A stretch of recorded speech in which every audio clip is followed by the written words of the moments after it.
Yeah, g'day YouTubers. Tinker O'Toole again, just having a little bit of a review of the Stihl MS181C. It's a 31, I think 31.5 cc saw, almost 32. It's a comfort saw, so it's got this special easy start mechanism on it where as you don't pull it really hard like you would a normal chainsaw because you could end up damaging the system. You pull it out slowly. When I say slowly, you maybe pull it out half as fast as what you would start a normal saw. And by pulling it out that slow, what it does is wind up and then it releases its energy and it just starts.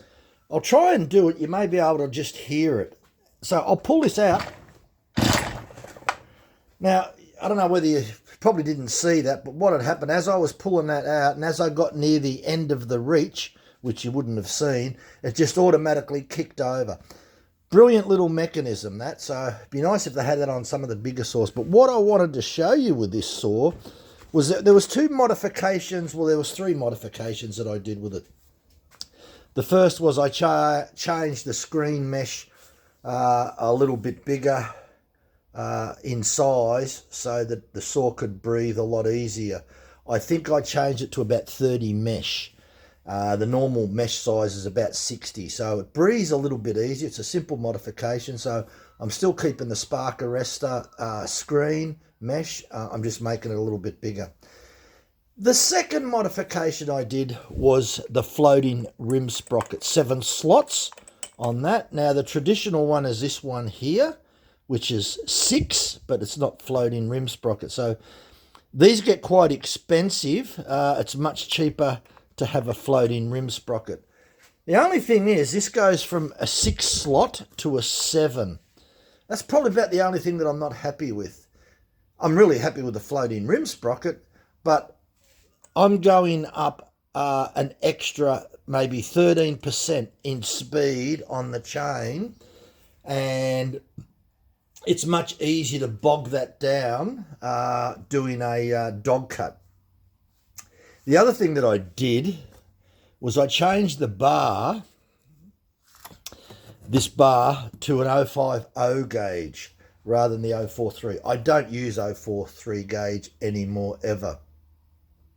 Reason being, if you ask me why is that, when I went to buy a 100-metre roll of 3/8 low profile chain, I had a battery operated saw, and surprisingly enough that came with 050 gauge as well, and that really cut well. So I thought, no, I'm going to try 050 gauge. It's just better to sharpen it with on the grinder, and I use full chisel. I never use semi chisel anymore because I brought a 100-foot roll of full chisel. And if I have to go buy another 100-foot roll for my smaller saws, I will do the same thing. Just 050 gauge. That's my recommendation for the smaller saws, and full chisel. So I've had this on for a while. While it actually works quite well, I'm going to put this one back on because I feel that it overloads the saw a little bit. It works. It's perfect on small logs, say up to about 6 inches. But when you start to get bigger logs about a foot, it tends to bog down more with the 7-pin on it rather than the 6. So the standard one's 6. And that's the big difference that I see on the larger logs. Now, typically I don't use this saw to cut bigger logs. I generally use it to cut small stuff up to about 6 inches.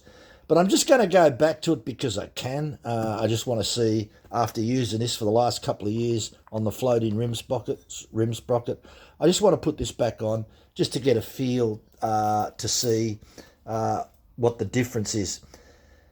As I said, the saw is, with the 7-pinner, it's going to spin faster by about 13% than this will be, but you don't get any more torque.